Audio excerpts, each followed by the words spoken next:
to the letter, and it's appreciated.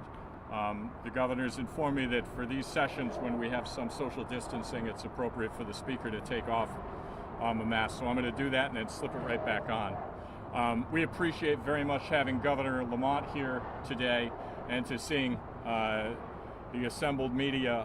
I know that you have a big picture in a great many respects to cover today.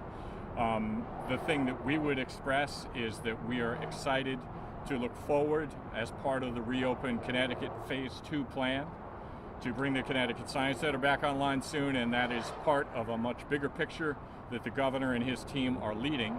So it's my honor now to stand aside and invite Governor Lamont to the podium, and then I'll fill in some blanks about the Connecticut Science Center's particular plans as is appropriate. Governor, thank you. Well, thanks, Matt, and I'm glad to see the Science Center is going to be getting open next week.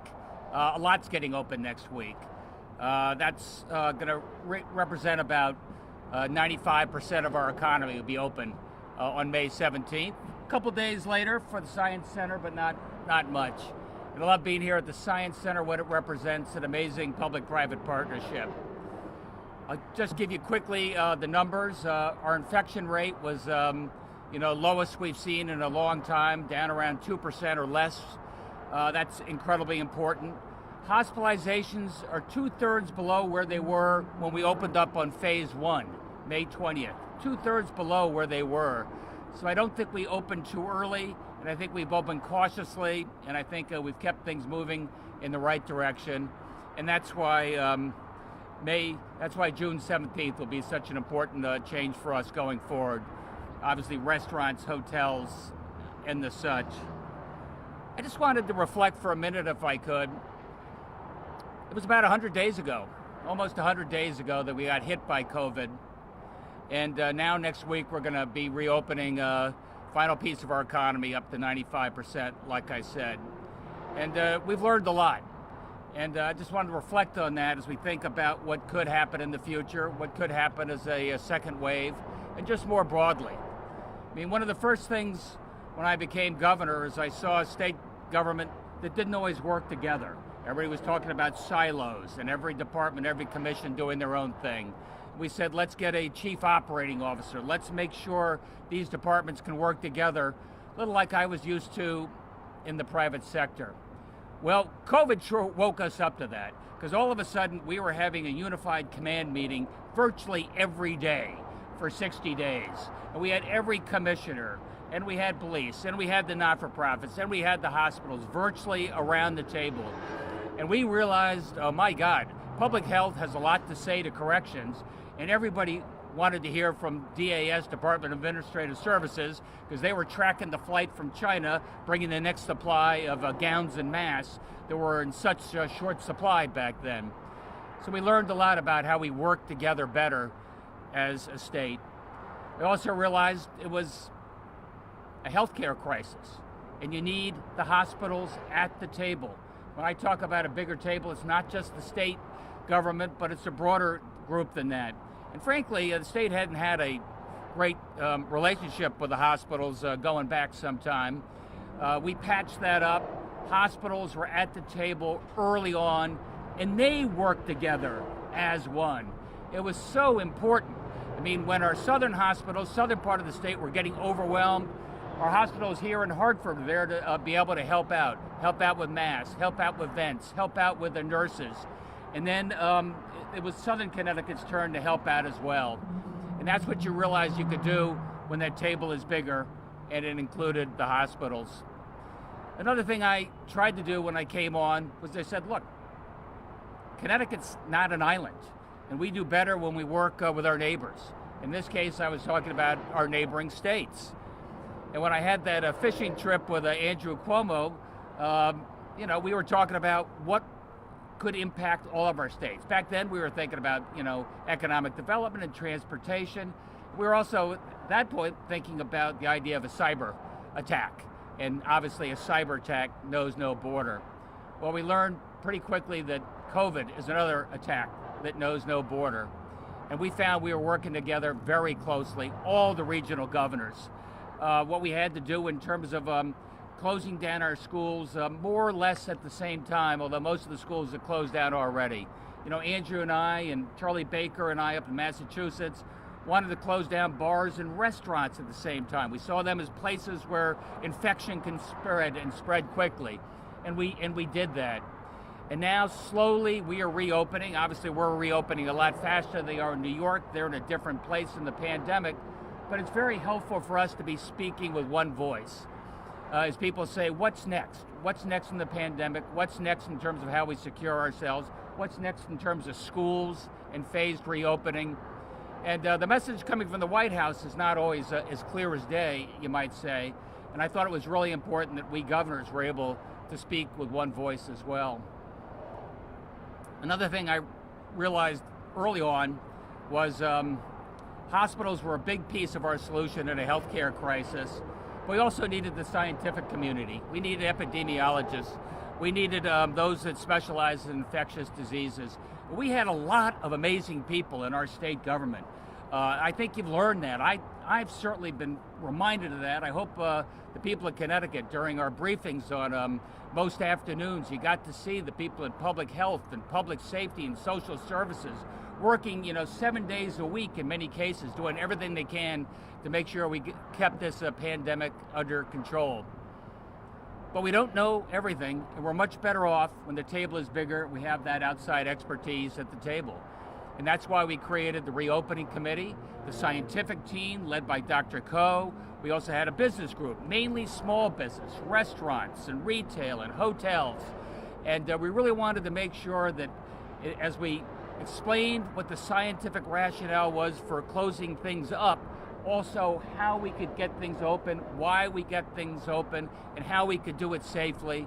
It was really important that the Restaurant Association be there, so they were on board, understood what we were trying to do, and also labor was at the table, so that employees would feel safe going back to work. I love the idea of a bigger table. I said that when I came on board. I was thinking about legislators, I was thinking about state government officials, and I was also thinking about folks not in government. And there, we learned a few things. After a while, the Reopen Committee started getting some pushback. You maybe heard it. They said, who are these, corporate talking heads? Who are these academic elitists? Who are these people coming in and telling us what to do? I said, thank you. And I say it again. We need you. We'll need you next time that things come on, and I hope that relationship is going. I know the hesitancy about not having everything decided within here, this Hartford ecosystem, but I think we're better when we keep open on this. And we worked hard to keep our legislators briefed. I think Len Fasano and Dr. Coe have a very close relationship, as we worked hard with the legislature to make sure they knew what we were doing, why we were trying to do it, and if they had a better idea, where they would take it. Then, just last week, you probably saw that the Connecticut Partnership also went the other way. Again, that was a group of outsiders. That was a little more complicated because there was private money and public money side by side. I thought it was an amazing template. I thought we could take $100 million of public resources, turn that into $300 million, and use that with not-for-profits and educators, the legislative leaders, all at the table, making sure we could do more for our kids. And I thought this was the important time to do it. Our kids have been out of the classroom for the last 3 or 4 months. What we could do with that money to help them get ready for school and make sure school is ready for them. Anyway, we got to think about how we get those folks, involved. Within a week or two of us announcing the partnership, somebody went to the floor of the State House of Representatives and said, who are all these corporate board guys dropping dollars on we peasants? And I got to tell you, that was an attitude that killed any opportunity for us to do much fundraising. And I got to figure out how we can do better to put together a structure that is transparent, that gives you confidence they're acting in the public interest, and we can leverage their amazing resources, their intellectual resources and their financial resources. And I'll just leave you, when I took over, I saw the Port Authority, another quasi. And Len had said, hey, watch out for these quasis. We need clear rules of the road in terms of reporting and such, how they do it. And then before that, we had the lottery. So I'm going to ask Len, and I'm going to ask Joe Arasimowicz, a Republican and Democrat, House and Senate, Business and Labor, to work with me to see if we can figure out what are the rules of the road, where we don't stiff-arm people that want to be helpful in any way, but we welcome them to the table in a way that we can tap their expertise, tap their incredible sense of citizenship to participate and make a difference. Just like we used the reopening committee to make an enormous difference here on close to day 100 of the COVID crisis. I think we did a lot better by utilizing the incredible wealth, talent, expertise of the entire state of Connecticut, and I don't want to think that our resources end right here in this city. That's what I wanted to tell you as we think about June 17th and our next stage going forward. Thanks, everybody. Contact tracing and recent protests. Can you walk us through what this stage looks like as far as contact tracing some of those protesters and what that really looks like? Yeah, the question is, if you can hear with all the traffic, contact tracing, and don't these protests, make that a little more complicated? Because you probably were not in contact with 4 or 10 people, but you were in contact maybe with hundreds of people, depending on that. And it's incredibly complicated. And I see that Andrew Cuomo said, look, go get tested. I see that Dr. Birx said, whatever you do, if you've been to one of these protests, don't go visit your parents or grandparents for a while. Wait and see if there are any symptoms. Time will tell whether this leads to a flare-up or not. It's going to be pretty darn complicated to track and trace each and every one of those possibilities. Governor, did Fasano and Arasimowicz agree to do this? You already asked them. And what's your agenda? I mean, you asking them to look back on what happened, or are you asking them to look forward? No, I want to look forward. I don't spend a lot of time looking back, Paz. I've talked to Len about this quite a bit. I've talked to Joe about it somewhat as well. I said, how do we put together structures that the outside folks know that they can come in and participate in a way? They need to know what are the rules of the road. As we put together these commissions, what are the expertises you want at the table, first of all? Is everybody subject to FOIA? Do you read all their emails or not? Do you do it if you're on the board here at the Science Center because they take public money? Or do we have different carve-outs? How about financial reporting? Does everybody have to do that? Give us clear rules that I can tell the greater population, we want you involved, we're a better state for your involvement, and here's how we do it. Do you have an activity in mind for another public-private partnership that this would clear the road for? We'll see. I mean, I was just talking the other day with our police accountability and the transparency board. Again, a wider group of people from outside. Many of them are public officials already, as you know. But I think the table is much more informed if it's more inclusive and you have a wider variety of people there. And I don't want to stiff-arm them. I want to welcome them to the table and find a way we can do it that also involves the legislature so we feel confident we're doing it in the interest of the public. We'll see is not responsive to the question of, do you have something in mind right now on what you want to do with a public-private partnership in the future? Again, I think if there was another pandemic, I need another reopen committee, and I need scientists who will be at the table to inform me. Right now, maybe there's a little hesitancy given some of the challenges. I've got an economic development team, as you know, and I've got 4CT. These are folks who are volunteering their efforts every day. I want them involved.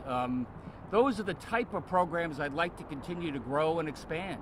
I want to see other quasis going forward. As you look at what we did on the Port Authority, look what we did as we try and rejuvenate the lottery. I want the best and the brightest knowing they can be on that board, feel confident they're on their board, and they know what the rules are. What kind of help are you going to need from the legislature? You talked earlier about benefits, working together, regionalization, we can learn, but there have been casualties. People have lost their lives and businesses have been decimated by this, by being closed. What kind of rules or work do you want to do with the legislature? What is necessary to keep businesses from going out of business? Yeah, so two things. A, I want to see whether the legislature feels comfortable with this concept of public-private partnerships, feels comfortable with the quasis as we've described them, the advisory boards like I had. Obviously, there was some negative comment that got a lot of play, and I just want to get to the bottom of that. Do you feel confident with the structure if it's appropriately set up, or you just really want government to be public dollars and public sector employees? You know, more broadly, it's about reopening. Like I said, you know, Cuomo is reopening next week. He's opening things that we never even closed down here in the state of Connecticut: construction and elective surgery and manufacturing. So I'm doing everything I can with the scientific team, by the way, to give consumers and employees confidence it's safe to go back to work. The Department of Labor seems to be getting a better handle on some of the employment-related non-contact sector. But the fact is, many people are going to need partial benefits for a long time because employers are not going to hire people back at full steam. What does that mean for Connecticut, for its budget? How are you going to handle it? I got about half of that. It's all noisy back there. But the look, in terms of a Department of Labor, we processed 580,000 claims, I think it is, which is probably 2 claims for everybody that's actually unemployed. A lot of people have gone back. A lot were on temporary furlough. But we put, I think, $8.8 billion, mainly federal money, out to work right now. But Sue, as you've heard me say a couple of times, let's not rely upon the unemployment. Certainly, let's not rely upon that $600 true-up they've got. That only lasts another 6 weeks. I've got to make sure that people know they've got to get back to work and know that they can do it safely. Do you want to give us an update on the negotiations with labor and their raises? The question is about labor and their raises. We've had good discussions. But not productive discussions. I said, look, I treasure the people that are on the front lines, especially those folks that are on the front lines over this last, 90 days. Those folks who couldn't telecommute, those folks who were social service workers, those folks in corrections, those folks who are putting themselves at risk, those folks who, put themselves at risk of COVID. And if you were in the nursing homes, they got a raise. Others, I said, I think you deserve some combat pay. You know, that's how in my world, the private sector, you delivered. And you delivered at considerable risk to yourself, and you deserve that. But I also said something else, Sue. I said, I can't see giving everybody in state government a raise right now. It's scheduled for June 30th. I appreciate my predecessors all leave you with this obligation. I would put it off, and I think you should put it off. I think we're in an economy where you've got close to 20% unemployment. I think you're in an economy where you see a lot of people on furlough. You see a lot of people taking, 20% off their paychecks just so they can keep their jobs. And I think that would send the right signal, and that's how we work together. I'm not looking to lay anybody off, but I think that's what you should do. Do you have the authority to do that without negotiation? Can you withhold those raises? No. I've tried. No. I can't find any way that I could do that. So what's your leverage? My leverage is right here, right now, talking to people saying, look, I think this is what we put on the table. I thought it made good sense. Combat pay for people that deserve it on the front lines. Others just take a pause, some months, just like I've seen in many other states around the country. No, we don't have a lot of leverage under the contract for another year or so. Governor, with as much as you value public-private partnerships, nursing homes are sort of set up in the same way as private entities receiving some kind of public support and oversight. Is that really the correct structure for a nursing home with all of the problems that we've seen there? I'm not sure. That's a really good point. I mean, hospitals, they're sort of public-private themselves, but they stood up. They said, we're going to do everything we can for PPE for our people. It was easier to work. The nursing homes are sort of more independent actors. They're primarily private sector. And yet it was, I need more for frontline nurses, which we gave more for frontline nurses. I worried about the infection protocols there. We did 3 inspections of the nursing homes over the last few months. Now we have an outside group doing as well to make sure that if something happens again in October, November, we're better prepared. Also wanted to ask you, there's a district judge that just came out with a decision basically requiring you to change a portion of your executive order with respect to the fingerprints for the new gun applications. What's your response to that? A, I think we were about to do that anyway. B, every executive order I did was in the name of public health. And at one point, I thought the idea of people going in, fingerprinting was not where we wanted to be. I think we'll be able to work this through since hopefully for now anyway, our infection rate is very low and we're reopening most of these things in the next 8 days. Governor, when it comes to reopening bars, what numbers would you need to see in terms of testing, hospitalizations, Question is about bars and nightclubs. Look, I worry. I mean, I saw what that super spreader in South Korea did, and that represented hundreds of new infections there. And so, my hesitancy, bars, especially inside bars, nightclubs, not great for social distancing, mask is off. So I am hesitant, but obviously I will look at my neighboring states as well to see, all right, I think reality is set in, it's time to open up. we don't have a specific level for the metrics that you want to see for that? I don't have a specific metric per se, no. Are nail salons included in these? Yes. What about state campgrounds? Oh, sorry, go ahead. State campgrounds? I was just going to ask about state campgrounds because some of the private campgrounds have been open since like the beginning of May.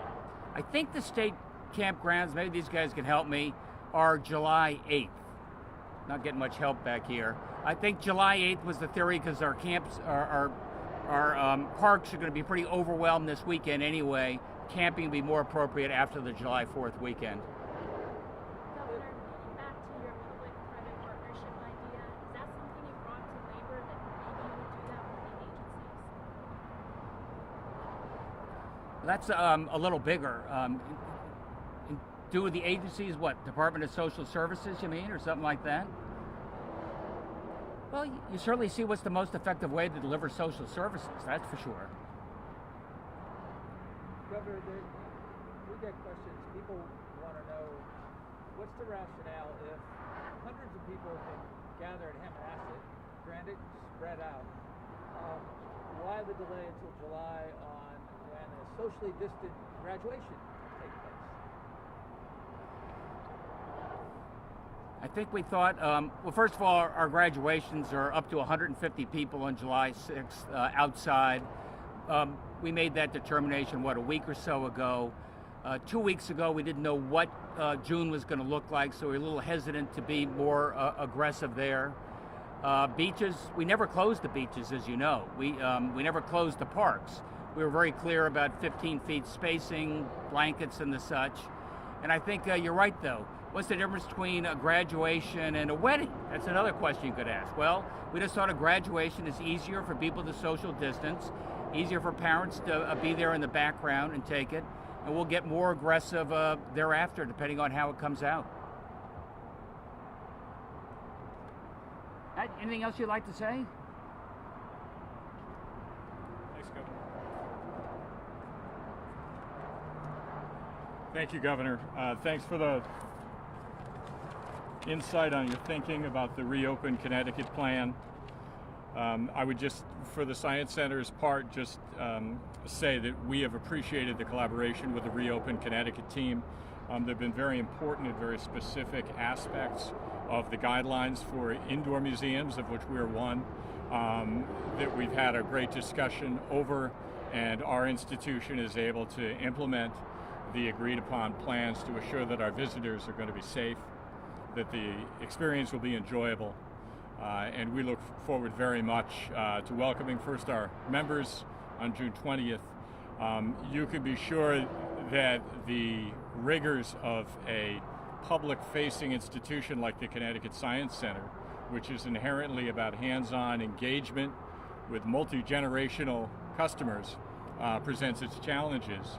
And we've taken those on with great seriousness, and it's involved everything from assuring that we have a proper supply of PPE and stock of sanitizer to very specific actions. For example, we have very large spaces in the Science Center with a lot of sunlight, which are good things in terms of air quality and disease management. And we've added to that special filtering of our air conditioning systems, changing the ratio of fresh air versus circulated air. A lot of these things sound kind of particular, like the 50-odd plumbing fixtures to move from you touch it to hands-free flushing. These are not glorious endeavors, but they're important to minimizing the contact points for individuals. And then we'll have a very rigorous cleaning program so that people will have the ability to self-clean exhibits, doorknobs, etc., everything they touch before and or after, but also that our staff will be doing those things.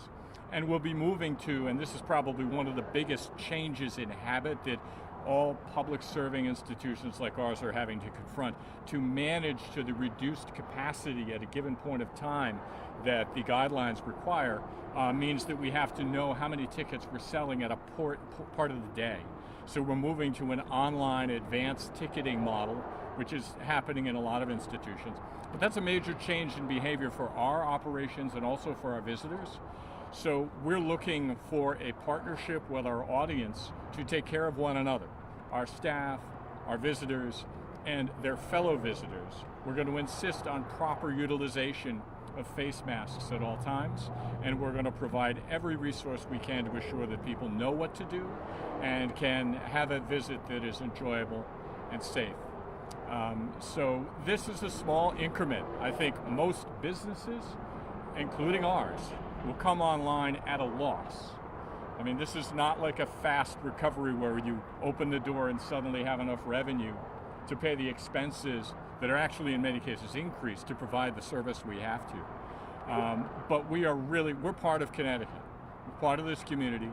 And above all, we're a science learning institution that really is here for the purpose of inspiring people to think, act, and be informed in a science-minded way, not only in our actions today, but in the future through the generations that we serve. So that balance is the one we mean to walk, to make this a safe, healthy, enjoyable, educational experience for all. So we appreciate the opportunity to talk about that today, to work with the team to do the reopening in the right way, Governor. And we look forward to getting back online in the very near future. June 20th.